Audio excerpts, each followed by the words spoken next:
The Bollinger County tornado was part of a bigger storm system that caused widespread damage. But what happened in Lincoln County last night was an incredibly rare weather event that didn't involve a thunderstorm. High winds in Hawk Point and Moscow Mills damaged a barn and ripped off a roof. 5 on your side, Tracy Hinson is live tonight in Moscow Mills with more.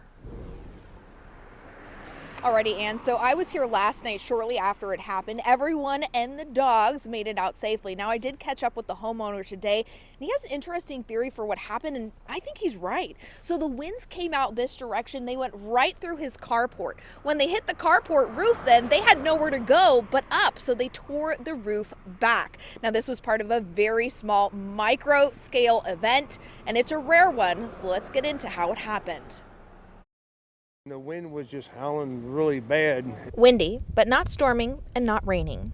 About 10-15 minutes later, got real loud, my ears popped, and the roof folded in on itself. Remember the ear popping part. We'll get back to that. I looked in my kitchen and noticed I can see stars.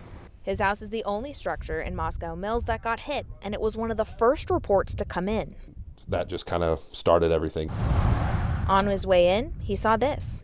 Seen the big shed down there in the Hawk Point area. When the damage reports first came in, meteorologists in St. Louis were skeptical. So our first thoughts are, we have to verify it. It checked out, and they started working on the cause. A senior meteorologist, Fred Glass, called it first. We think what we had was what's called a gravity wave. Here's how it happened. We didn't have many storms Tuesday evening because there was a layer of warm air high in the atmosphere, a cap. And so when we have that, sometimes we can get storms that try to develop, but they kind of run into that cap.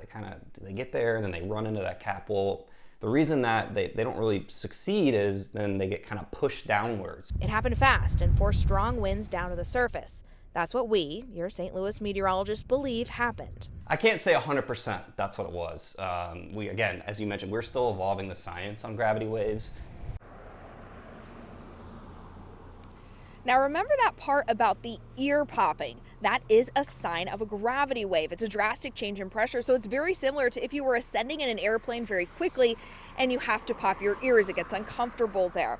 Now the National Weather Service, along with local meteorologists, will be surveying this to confirm those findings of it being a gravity wave. In Moscow Mills, I'm Tracy Hinson, 5 on your side.